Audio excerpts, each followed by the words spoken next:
In Tune with the Infinite. By Ralph Waldo Trine. First English edition, December 1897. This audiobook is brought to you by The Project Wisdom. The Secret, Power, and Effects of Love. This is the spirit of infinite love. The moment we recognize ourselves as one with it, we become so filled with love that we see only the good in all.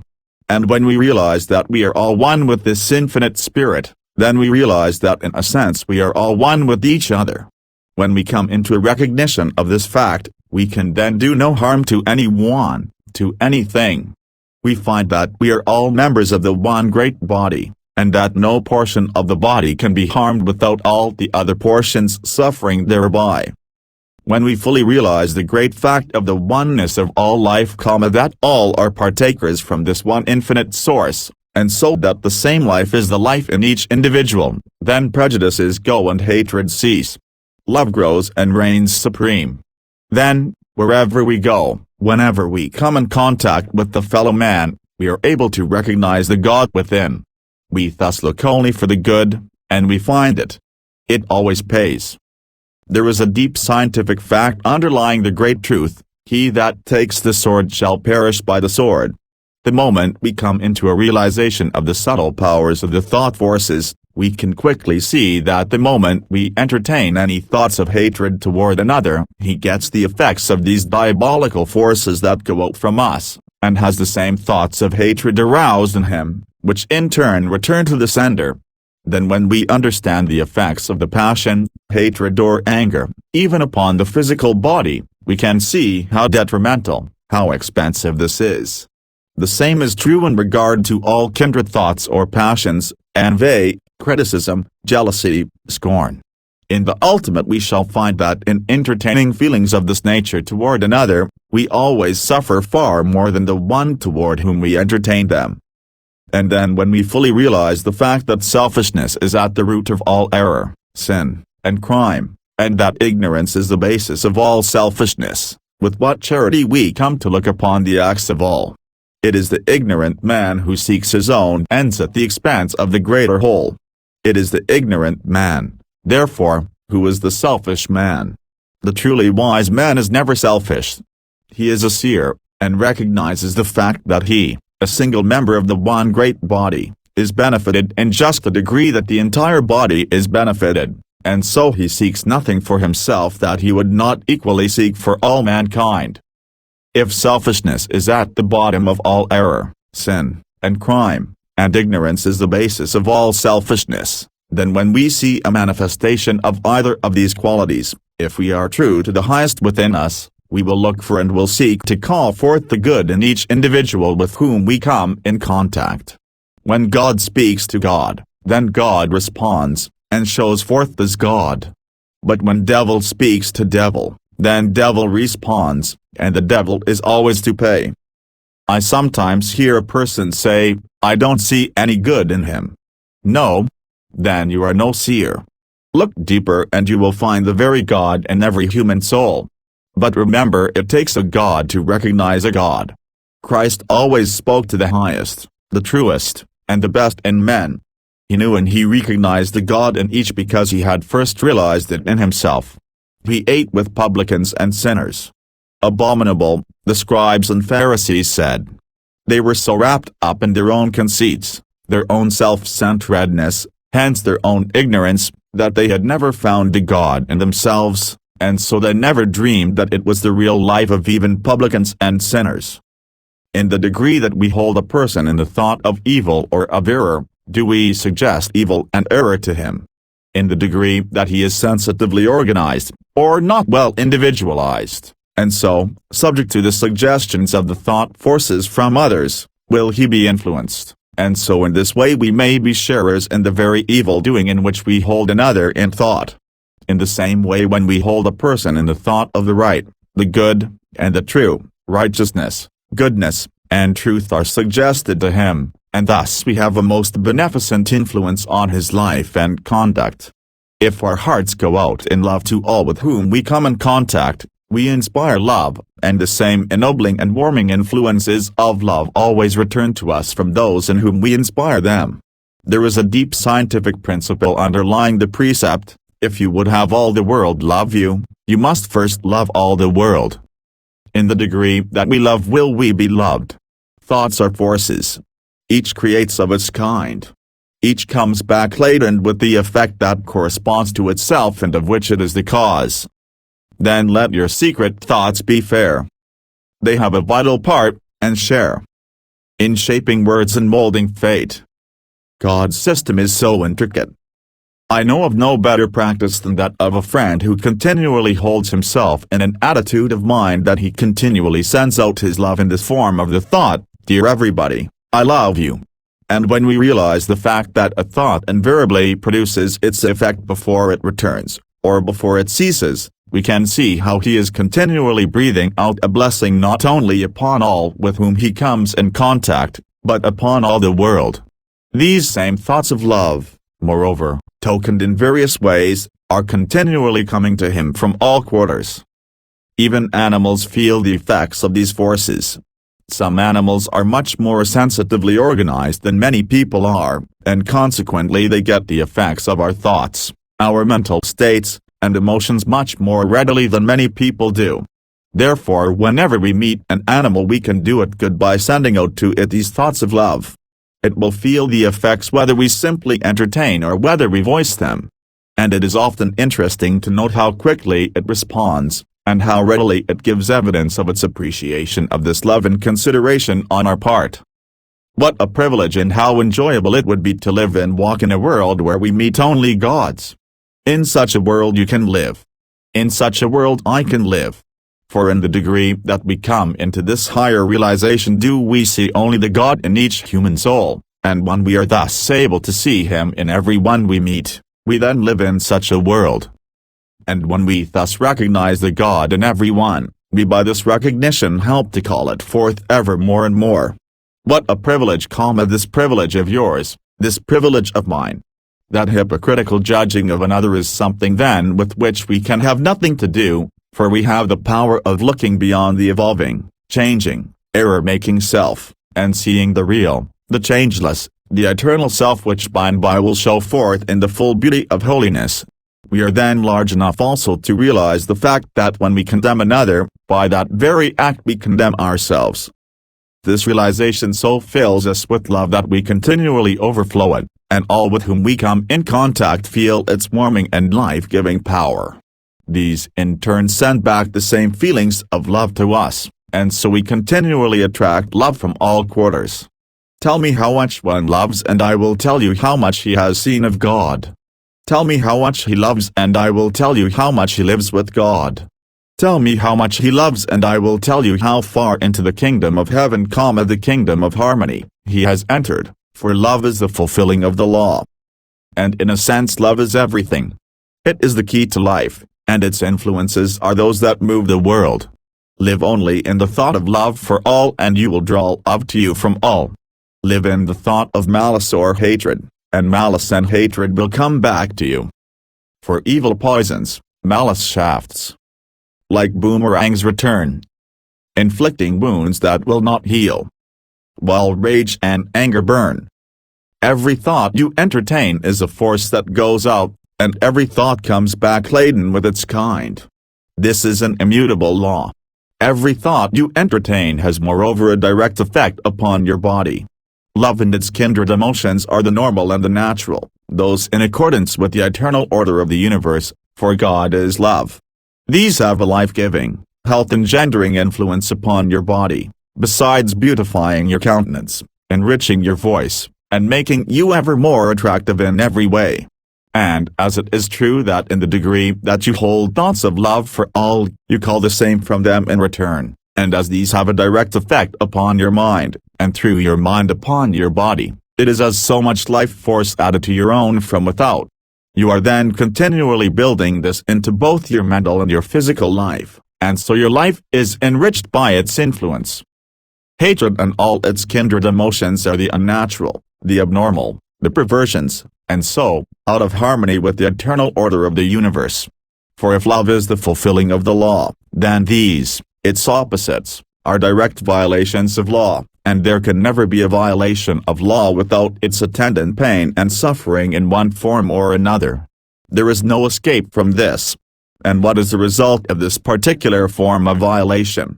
When you allow thoughts of anger, hatred, malice, jealousy, envy, criticism, or scorn to exercise sway, they have a corroding and poisoning effect upon the organism. They pull it down, and if allowed to continue will eventually tear it to pieces by externalizing themselves in the particular forms of disease they give rise to. And then in addition to the destructive influences from your own mind, you are continually calling the same influences from other minds, and these come as destructive forces augmenting your own, thus aiding in the tearing down process. And so love inspires love, hatred breeds hatred. Love and goodwill stimulate and build up the body, hatred and malice corrode and tear it down.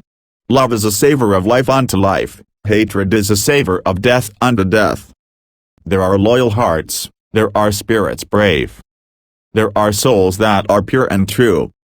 Then give to the world the best you have. And the best will come back to you.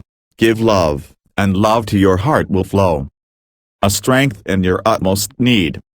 Have faith, and a score of hearts will show their faith in your word and deed. I hear it said, how in regard to one who bears me hatred, towards whom I have entertained no such thoughts and feelings, and so have not been the cause of his becoming my enemy? This may be true, but the chances are that you will have but few enemies if there is nothing of an antagonistic nature in your own mind and heart. Be sure there is nothing of this nature. But if hatred should come from another without apparent cause on your part, then meet it from first to last with thoughts of love and goodwill. In this way you can, so to speak, so neutralize its effects that it cannot reach you and so cannot harm you. Love is positive, and stronger than hatred.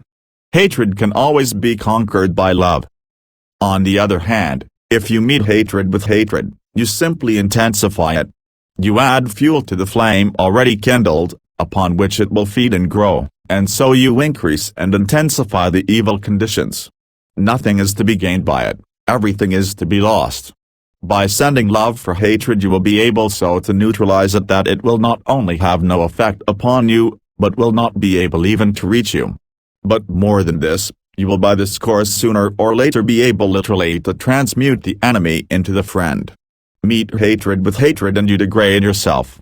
Meet hatred with love and you elevate not only yourself but also the one who bears you hatred. The Persian sage has said, always meet petulance with gentleness, and perverseness with kindness. A gentle hand can lead even an elephant by a hair. Reply to thine enemy with gentleness. Opposition to peace is sin. The Buddhist says, if a man foolishly does me wrong I will return him the protection of my ungrudging love. The more evil comes from him the more good shall go from me. The wise man avenges injuries by benefits, says the Chinese. Return good for evil, overcome anger by love. Hatred never ceases by hatred, but by love, says the Hindu. The truly wise man or woman will recognize no one as an enemy. Occasionally we hear the expression, never mind, I'll get even with him. Will you? And how will you do it? You can do it in one of two ways. You can, as you have in mind, deal with him as he deals, or apparently deals, with you, pay him, as we say, in his own coin. If you do this you will get even with him by sinking yourself to his level, and both of you will suffer by it. Or, you can show yourself the larger, you can send him love for hatred, kindness for ill treatment, and so get even with him by raising him to the higher level.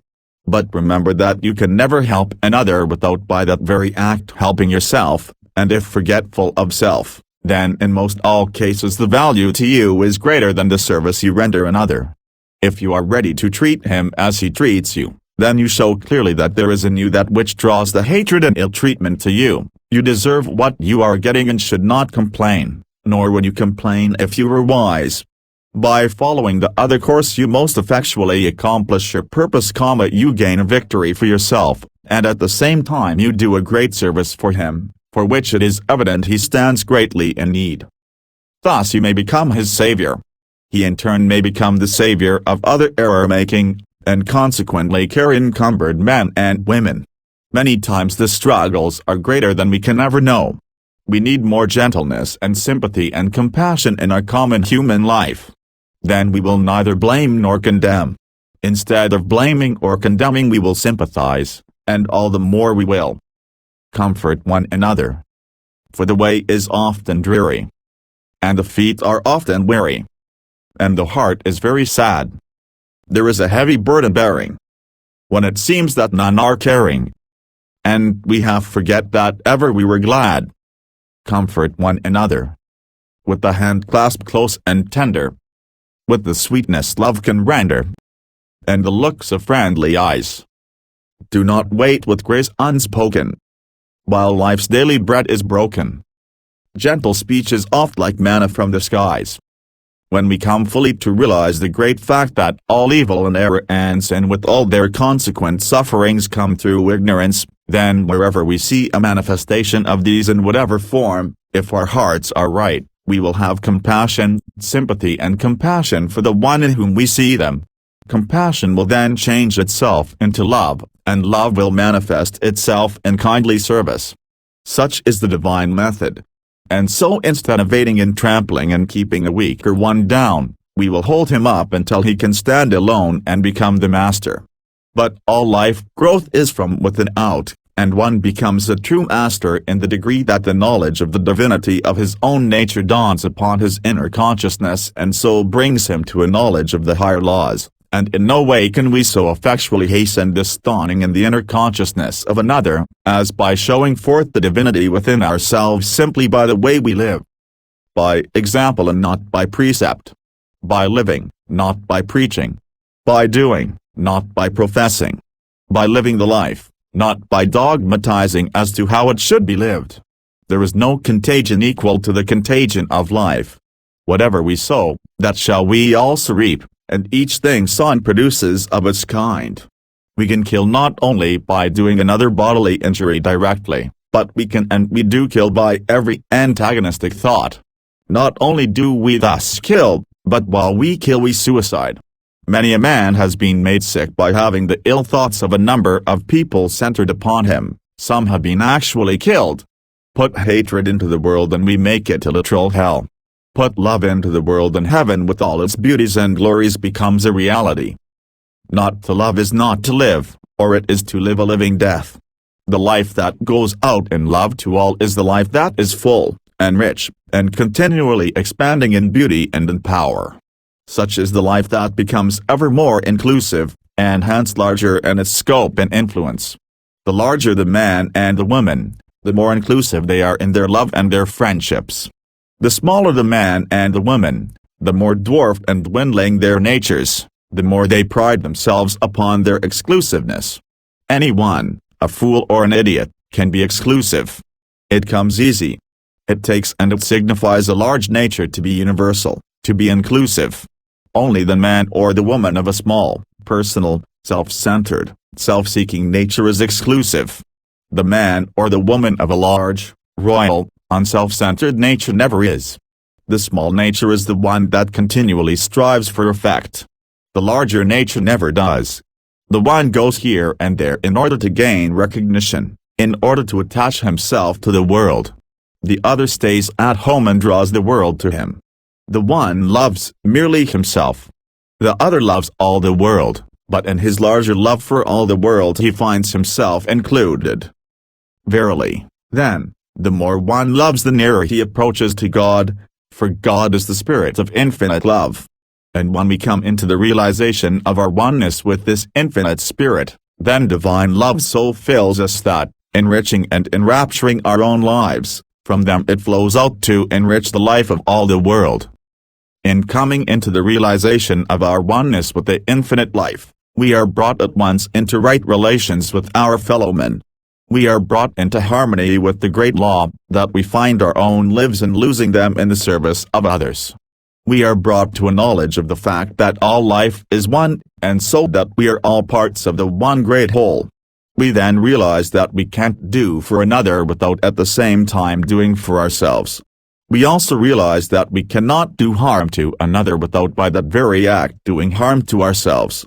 we realize that the man who lives to himself alone lives a little, dwarfed, and stunted life, because he has no part in this larger life of humanity. But the one who in service loses his own life in this larger life, has his own life increased and enriched 1,000 or 1,000,000-fold, and every joy, every happiness, everything of value coming to each member of this greater whole comes as such to him, for he has a part in the life of each and all. And here let a word be said in regard to true service. Peter and John were one day going up to the temple, and as they were entering the gate they were met by a poor cripple who asked them for alms.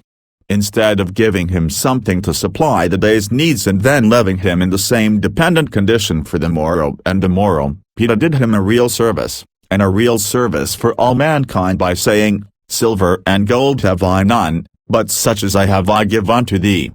And then he made him whole. He thus brought him into the condition where he could help himself. In other words, the greatest service we can do for another is to help him to help himself. To help him directly might be weakening, though not necessarily. It depends entirely upon circumstances.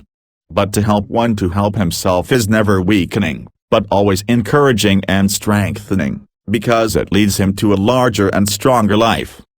There is no better way to help one to help himself than to bring him to a knowledge of himself. There is no better way to bring one to a knowledge of himself than to lead him to a knowledge of the powers that are lying dormant within his own soul. There is nothing that will enable him to come more readily or more completely into an awakened knowledge of the powers that are lying dormant within his own soul, than to bring him into the conscious, vital realization of his oneness with the infinite life and power, so that he may open himself to it in order that it may work and manifest through him. We will find that these same great truths lie at the very bottom of the solution of our social situation, and we will also find that we will never have a full and permanent solution of it until they are fully recognized and built upon.